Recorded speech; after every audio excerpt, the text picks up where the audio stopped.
La historia escrita por hombres siempre reflejó a las mujeres poderosas como mujeres malvadas, pero en su inmensa mayoría fueron heroínas que lucharon contra lo establecido. Mujeres cuyas acciones, aunque controvertidas, cambiaron el curso de la historia para mejor. Heroínas o malvadas. Búscanos en tu reproductor de podcast favorito. ¿Nos acompañas?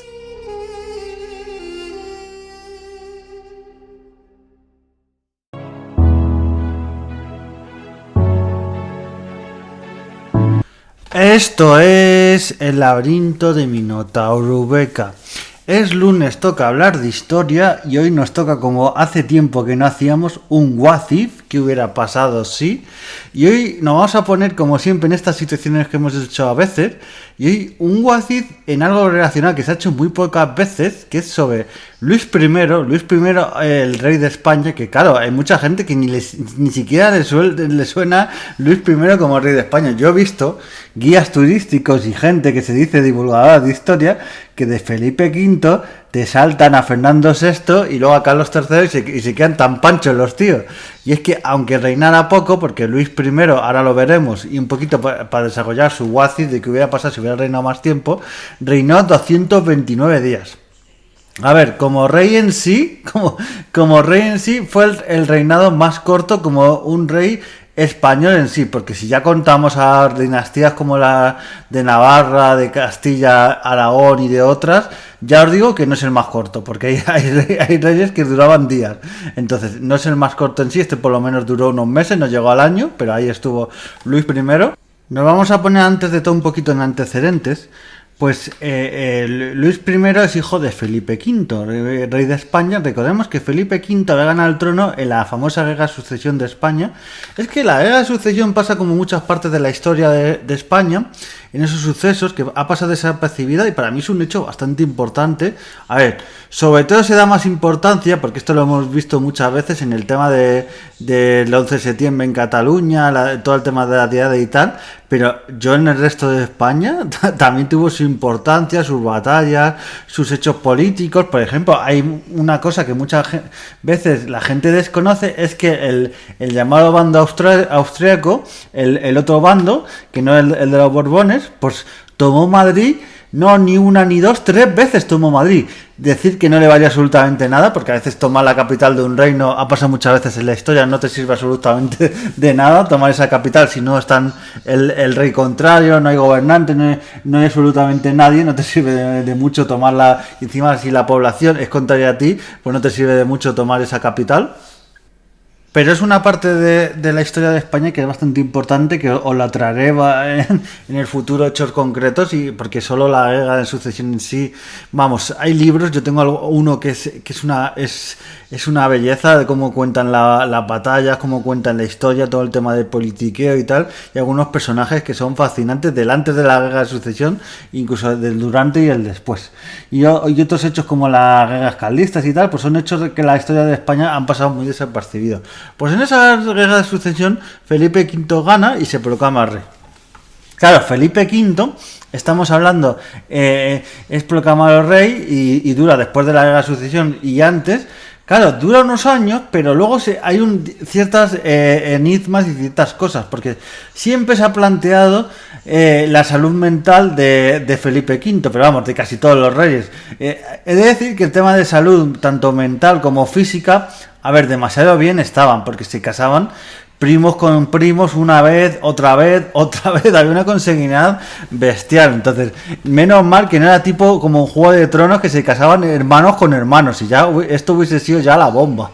Pues Felipe V siempre, se dice siempre que fue con la muerte de Luis María de Saboya, su primera esposa, la madre de Luis I, porque luego se casa con Isabel de Farnesio. Voy a aprovechar un poco para también romper una lanza. A Isabel de Farnesio, como otras reinas en la historia de España, se la ha tirado de mugre y de mierda, se la ha tirado de que era caprichosa, de que por ejemplo, a la nuera, a Isabel de Braganza, de que la hizo bullying, de acoso, un montón de cosas y de historias que se le ha tachado, que muchas de ellas se ha demostrado que eran falsas, pero miente y algo quedará. Pero Isabel de Farnesio es como una de las mujeres en la historia de España que ha quedado peores de estas reinas, porque toda la historia, y claro, muchas veces, ¿quién escribe la historia? Y eso se ha visto muchas veces, es que eran de gente del bando de Fernando VI, que era el hijastro de Isabel de Braganza, entonces de Isabel de Farnesio, pues, y había toda esa rivalidad y tal, que se caían súper mal, y por eso todo ello. Pero Isabel de Farnesio fue una reina bastante buena, pues, sobre todo, os voy a poner un ejemplo muy claro.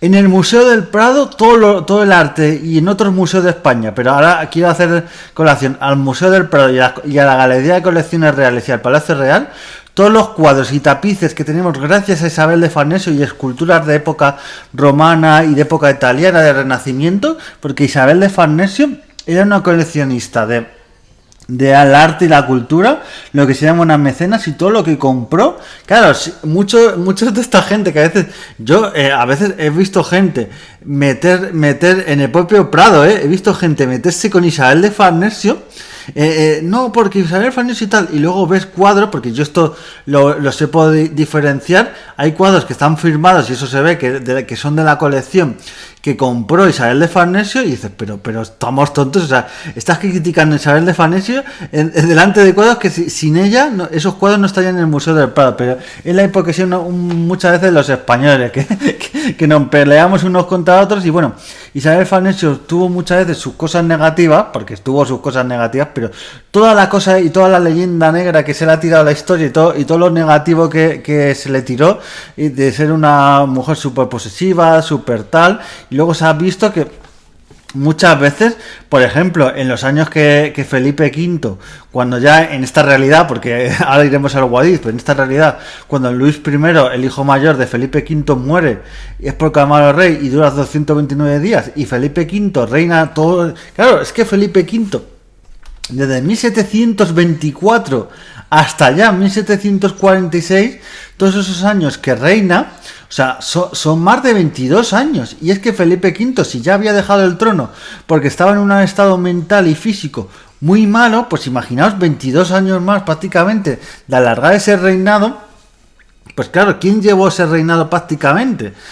Isabel de Farnesio es la que lleva muchas decisiones y tal, y llevó muchas conquistas, por ejemplo, la conquista de Nápoles, que fue parte de la corona española en esa época, y fue luego posteriormente Carlos III de España y Carlos I de Nápoles, rey de Nápoles, y todo lo que llevó.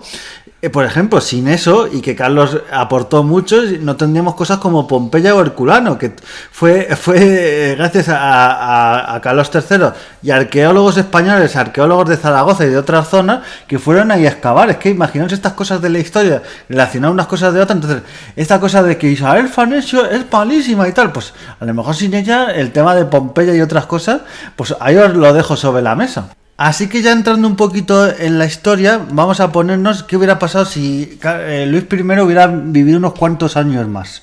Vamos a echarle lo normal, hasta los 40, hasta los 50, que no hubiera pasado esta viruela. Claro, es que se dice la viruela, pero es que se cargó a los primeros, y se cargó, por ejemplo, entre otros, al padre de Felipe V.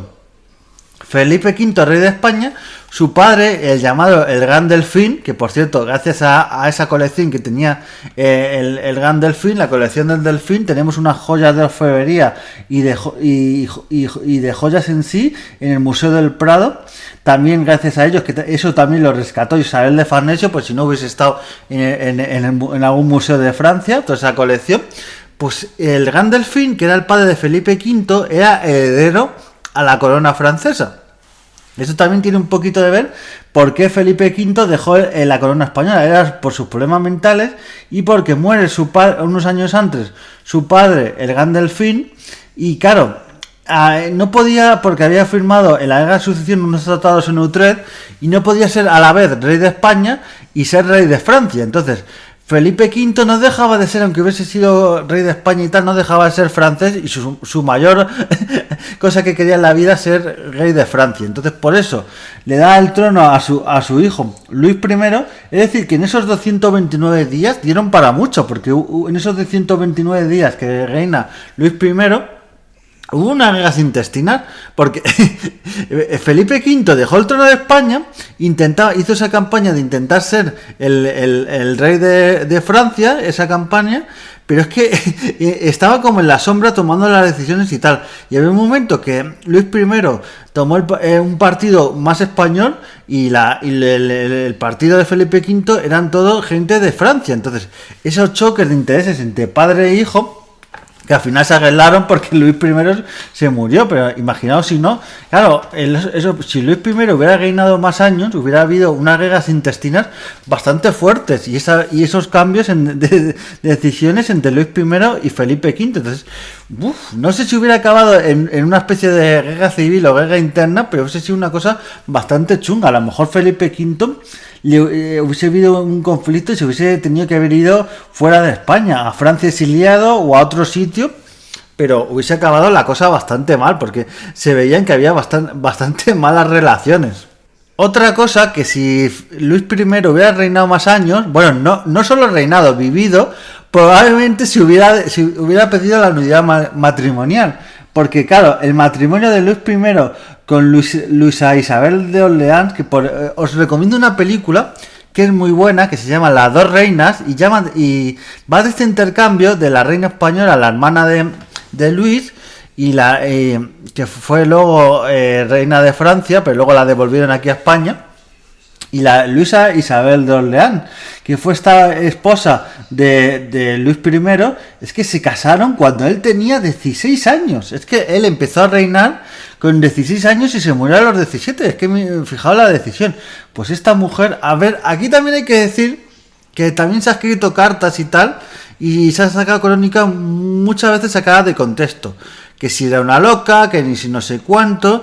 Pero también, ¿por qué se hizo esto? Porque el bando español, el bando que estaba más a favor de toda esta corriente española, a ver, Luisa Isabel de Orleans no dejaba de ser familia del heredero de los herederos actuales de la corona de Francia. Entonces, estar ahí la posible hija del rey de Francia, pues no dejaba de ser poner ahí bajo el dominio de Francia. Entonces era una cosa que todo ese partido español, claro, pasa como en su día pasaba con Juana la Loca, que la mal llamada la Loca, que luego se ha demostrado Juana de Castilla, que muchas de las crónicas el propio padre de Juana se las inventaba para querer el trono para él, o también Felipe el Hermoso. Pues con Luisa Isabel de Orleans se le ha tirado un montón de mugre y cosas, y se le ha tirado que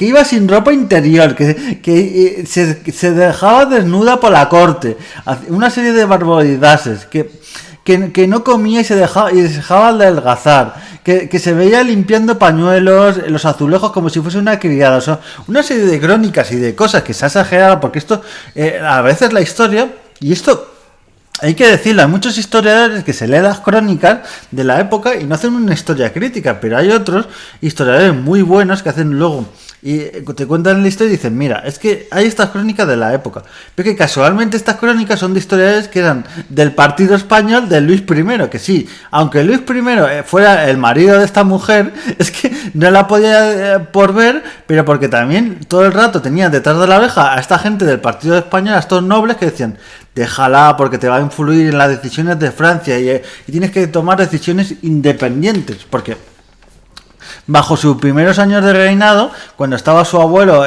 Luis XIV, el rey Sol, Felipe V no dejó de ser un rey títere de Francia. Entonces es lo que el partido español no quería que pasara. Entonces, ¿qué hubiera pasado? Que probablemente se hubiera buscado la nulidad y se hubiera divorciado de esta mujer, hubiese buscado una bula papal y la hubiese mandado a Francia de vuelta.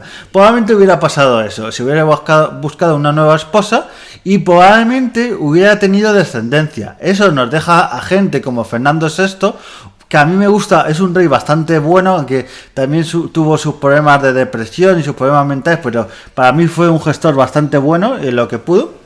y luego deja fuera de la ecuación, si hubiese tuvido esta descendencia y hubiesen sido reyes, a esta descendencia de Luis I, pues nos deja fuera a Fernando VI y nos deja fuera a Carlos III, al que se llama generalmente el rey alcalde de Madrid, el que gracias a ellos nos trajo gente como Sabatini, con los jardines de Sabatini, con Cibeles, con Neptuno, el Museo del Prado y muchas más obras. Todo esto nos deja un panorama en el que, por ejemplo, Carlos III hubiera acabado siendo el rey de Nápoles, porque eso está claro. Bueno, no está del todo claro, pero sí, hubiese sido el rey de Nápoles. Eso está muy claro. Y ahí hubiese tenido su parte independiente, probablemente se hubiera ido su madre Isabel de Farnesio con él, porque Luis y todo este partido español la hubiera mandado también a tomar vientos, es que probablemente se hubiera ido fuera. La mujer de Luis I, el padre Felipe V, es que, claro, hubieran dejado a Luis I para que fuese sido más independiente, pero hubiese sido una independencia que a ellos, independiente para ellos, para comerle la oreja y hacer un partido español para ellos mismos, sus intereses, como ha pasado toda la vida. Entonces, esto no hubiera cambiado. Fernando VI, no sé si se hubiera quedado en España o se hubiera ido con su mujer a Portugal, no sabemos, pero no hubiera acabado reinando. Entonces, ese panorama que nos deja otra línea sucesoria totalmente distinta a la que hemos tenido. Yo también tengo la impresión, por lo que se cuenta de Luis I, y claro, es lo que se cuenta hasta los 17 años que murió, tampoco es que tengamos mucho de él, pero bueno, por lo que se cuenta de él, que era de un carácter más pacífico, entonces probablemente hubieras tenido menos conflictos, hubieras intentado resolver los conflictos de manera pacífica. Entonces, a lo mejor conflictos como Cartagena de Indias no lo hubiéramos tenido, hubiera habido un tratado de paz, o un intercambio de territorio, otra búsqueda de soluciones. Había ya rumores de que intentaba una solución, un tratado de España, en plan, yo me desvinculo de Francia para siempre, no quiero saber absolutamente nada, no me van a apoyar nunca, pero que, por ejemplo, les devolviera Gibraltar, entre otras posesiones que tenían los ingleses después de este tratado de Utrecht. Entonces, imaginaos, Gibraltar, esto famoso, este grito patriótico que siempre se hace de Gibraltar español, pues a lo mejor hubiese acabado estando en la corona española. Es que, claro, estas decisiones de Luis I y esos consejeros que hubieran cambiado, porque los consejeros que estuvieron con Carlos III, con Fernando VI, con Felipe V, es que esta época de reinado de Felipe V, que todos estos años nos lo hubiéramos ahorrado, que es que él prácticamente no tomaba decisiones, las tomaba Isabel de Farnesio, porque es que Felipe V, es que dicen, bueno, a veces se exagera, Felipe V, eso sí está súper demostrado, que el hombre se iba a la granja de San Ildefonso o Aranjuez, se iba a estos estanques donde había ranas, y él se iba asaltando como una rana y diciendo ¡curaz! ¡curaz! O sea, es que el hombre estaba como la maraca de Machín. También os digo, después del poder que había ostentado Felipe V, las decisiones, una guerra de sucesión, unos conflictos con su abuelo, con su padre, con todos sus familiares y tal, ¿quién no acaba loco? O sea, que es que a veces dicen, no, es que los reyes han acabado de estas decisiones y tal. Ponte tú en su pellejo, que como acabarías con este panorama y estas decisiones y esta toma de cosas.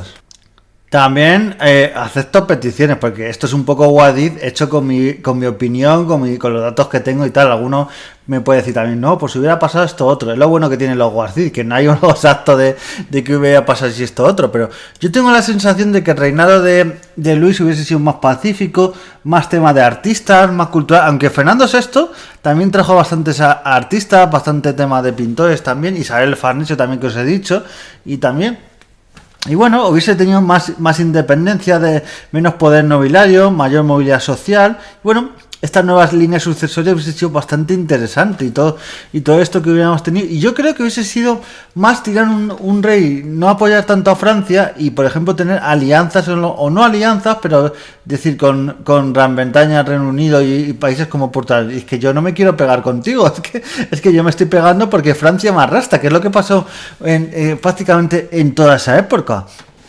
Entonces el siglo XVIII, Francia nos arrastra a muchos conflictos, entonces a conflictos navales, conflictos que tenemos que ir a ayudarle. Entonces hubiera dicho Luis I, mira, puede ser que mi padre fuera francés, pero a mí yo soy el rey de España y yo me voy a meter aquí en conflictos navales para defender los intereses de Francia y voy a velar por tanto como por España como sus colonias en América y en otros sitios. Entonces, en ese sentido, probablemente hubiese sido no se hubiéramos desgastado en esas guerras y en esas cosas, y probablemente hubiéramos llegado a, es ya mi teoría para ya acabar prácticamente el podcast, a la época de Revolución Francesa y Napoleón, hubiéramos acabado más fuertes y siendo más independientes.